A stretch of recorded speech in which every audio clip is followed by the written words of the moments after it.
Hai,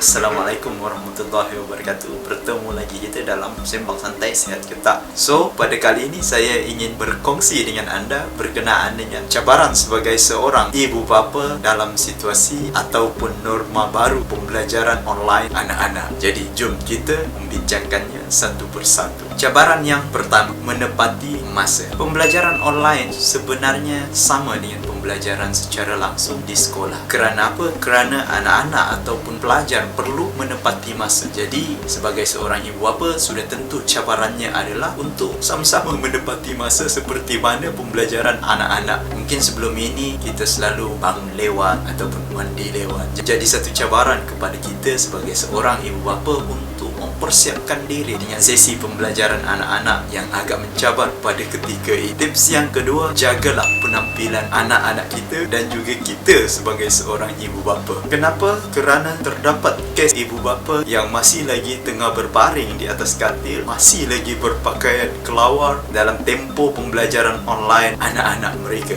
Jadi satu cabaran kepada kita sebagai seorang ibu bapa, persiapkan diri untuk bersama-sama mengikuti sesi pembelajaran online anak-anak kita. Tips yang ketiga, ajarkan anak-anak kita untuk sentiasa memohon izin dalam tempoh sesi pembelajaran online mereka. Pembelajaran online mungkin sedikit berbeza dengan pembelajaran secara terus di sekolah. Jadi kita sebagai ibu bapa harus sentiasa memastikan anak-anak kita mengikuti masa, tunjukkan adab-adab yang positif, memohon izin sebelum memulakan sesuatu ataupun bertanyakan sesuatu. Pastikan anak-anak kita juga sentiasa memohon izin sebelum mematikan kamera ataupun mikrofon sepanjang sesi pembelajaran online yang sedang berlangsung. Dan pastikan juga anak-anak kita sentiasa menunjukkan tingkah laku positif dalam tempoh sesi pembelajaran. Kenapa? Kerana adab-adab ini sama seperti adab pembelajaran ataupun adab dalam tempoh sesi pembelajaran bersemuka di sekolah. Tips yang keempat, ajarkan anak-anak kita untuk sentiasa memberikan respon. Sesi pembelajaran secara maya sebenarnya sama konsepnya dengan sesi pembelajaran secara terus di sekolah. Kerana kebiasaannya guru-guru akan bertanyakan sesuatu ataupun bertanyakan soalan ataupun meminta penjelasan sama ada pelajar itu faham ataupun tidak apa yang telah disampaikan. Guru memerlukan respon daripada pelajar ataupun anak-anak muridnya. Jadi sudah semestinya harus memberikan respon. Dan kita tahu sesi pembelajaran ini mungkin dilaksanakan kepada kanak-kanak yang masih kecil dan memerlukan bimbingan. Oleh sebab itu, cabaran kepada kita sebagai ibu bapa untuk mengajarkan didik, memberi tunjuk ajar dan juga membimbing anak-anak kita untuk sentiasa memberikan respon secara maya tadi